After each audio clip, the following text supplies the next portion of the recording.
Hello friends, நம்மளுக்கு எல்லாம் வீட்டுக்கு போகணுன்னு இஷ்டம், வீட்டில் இருக்கணும்னு இஷ்டம், தெருவிலையோ படுக்கணும் அப்படின்னு யாருக்கும் இஷ்டம் இல்லை. தெருவில் இருக்கிறது அன்சேஃப். அதனால் எல்லாரும் என்ன பண்ணுறோம், ஒரு வீடு கட்டுறோம். வீடு கட்டுறது லேசான காரியம் இல்லை. 6 மாதத்துலேருந்து 1 வருஷம் வரைக்கும் ஆகும்.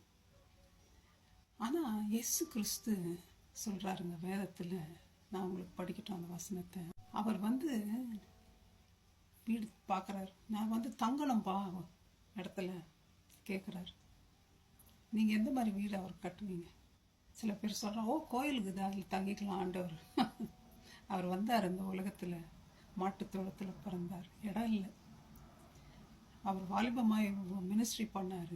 சொல்கிறார், எனக்கு வீடு கிடையாதுப்பா, பறவைகளுக்கு கூடு இருக்குது, நரிகளுக்கு கூட குடிக்குது, ஆனால் மனுஷகுமாரனுக்கு தலை சாய்ச்சி படுக்கிறதுக்கு ஒரு இடம் கிடையாது. இப்போ கூட நம்மக்கிட்ட கேட்குறாரு, எனக்கு ஒரு வீடு வேணும்பா அப்படி. நம்ம அவருக்கு எந்த விதமான வீடை கட்ட முடியும்? அவர் சொல்கிறாரு 66 ஏசாயா 66, வானம் எனக்கு சிங்காசனம், பூமி எனக்கு பாதப்படி. வாசம் செய்கிற இடம் எப்படிப்பட்டதாக இருக்கும்? யாராவது அப்பேற்பட்டவருக்கு ஒரு வீடை கட்ட முடியுமா? நம்ம பார்க்குறோம், ஒரு கட்டில் நம்மளுக்கு வேணும்னா கூட எவ்வளோ நம்ம அளவு இருக்கிறோன்னு பார்த்து வாங்குகிறோம். 6 ஃபீட்டா 7 ஃபீட்டா. ஒருத்தர் செத்தா கூட சாவு பெட்டி அளவு எடுக்கணும், இவ்வளோ நீளத்துக்கு கொஞ்சம் எக்ஸ்ட்ரா வாங்கணும். ஆண்டவர் இவ்வளோ பெரிய உருவம் வச்சுருந்தார். அவர் எதில் போட்டு அடக்கி உக்கார முடியுங்களா?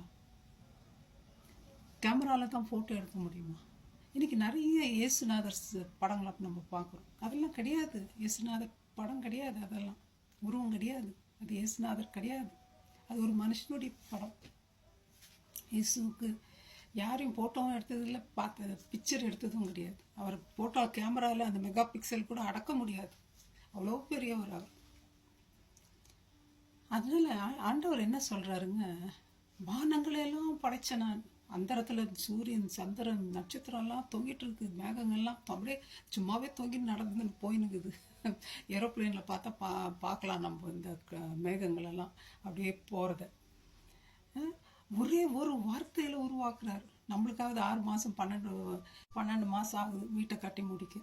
ஆண்டவர் ஒரு செகண்டில் எல்லாத்தையும் உருவாக்கிடுவாருங்க. அவர்கிட்ட இல்லாத பணமா, அவர்கிட்ட இல்லாத ஞானமா? ஆனாலும் சிறுமைப்பட்டு ஆவியில் நொறுங்குண்டு என் வசனத்துக்கு நடுங்குகிறவனையே நோக்கி பார்ப்பேன்னு சொல்கிறார். ஆண்டவர் என்னன்றாரு, யார் அவருடைய வசனத்தை வச்சிருக்காங்களோ அவங்க கூட பிதாவும் அவரும் தங்கியிருப்பாங்க. யோவான் 14 படிச்சு பாருங்க. அவர் எங்கே வாசம் பண்ணுறாரா? நொறுங்குண்டு பணிந்த ஆவி உள்ளவர்களிடத்தில். நம்ம அப்படி இருக்கிறோமா ஃப்ரெண்ட்ஸ்? நம்முடைய ஆவி எப்படி இருக்கு? நம்முடைய ஆவி பெருமையும் மேட்டிமையாக இருக்கா? ஆண்டவரே வாங்கப்பா என் இருதயத்தில் நம்முடைய வார்த்தையை வச்சிருக்கிறேன், நம்ம கூப்பிட மாட்டோமா ஏசப்பாவை? நமக்கு எவ்வளோ சந்தோஷம் அவர் வந்தால். நம்ம சொந்தக்கார் வந்தால் எவ்வளோ சந்தோஷப்படுறோம், பிரியாணி செய்கிறோம், அது செய்கிறோம், இது செய்கிறோம், கூட்டு போகிறோம் வெளியே. இயேசுநாதர் வந்தால் எப்பா, ஐயோ, வானங்களும் வனாதி வானங்களும் கொல்லக்கூடாத அந்த தேவன் நம்ம இருதயத்தில் வந்தால் எவ்வளோ மகிழ்ச்சிங்க. எவ்வளோ செல்வம் கொண்ட மாதிரி இருக்கும் நம்ம. அவரை நீங்கள் கூப்பிட மாட்டீங்களா ஃப்ரெண்ட்ஸ்? அவர் தட்டினே இருக்காரு, எவ்வளோ நேரம் தட்டுவார்? அவர் சொல்கிறாரு, நான் உண்டாக்குன மனுஷனை என்னுடைய இமேஜ் மாதிரி இருக்கிற அந்த மனுஷன்கிட்ட தான் நான் வாசம் பண்ணேன். அவன் கையினால் உருவாக்குற கோயிலையோ இடத்துலையோ செங்கல்லையோ இதுலேயோ நான் வாசம் பண்ண இஷ்டம் இல்லைன்றார். அவரே உருவாக்கின மனுஷன் நம்ம தாங்க. நம்ம அவருக்கு இடம் கொடுப்போமா? அவரை இன்வைட் பண்ணுவோமா? ஒரு நாளில் கண்கள் காணும், நம்ம எல்லாம் அவரை போல மாறப்போகிறோம். அவரோடு எப்பொழுதும் சதா காலமும் சந்தோஷத்தோடு அவர் இருக்கிற இடத்துல நம்ம போய் சேரப்போகிறோம் ஃப்ரெண்ட்ஸ். அதுக்கு முன்னாடி அவர் வார்த்தையை நமக்குள்ளே வச்சுக்குவோம், அவரை கூப்பிடுவோம், அவரை நம்மளோட எப்பவும் வச்சுருப்போம். ஏன் வச்சுருக்கணும்? நம்ம விழாமல் பாதுகாத்து கொள்வார்.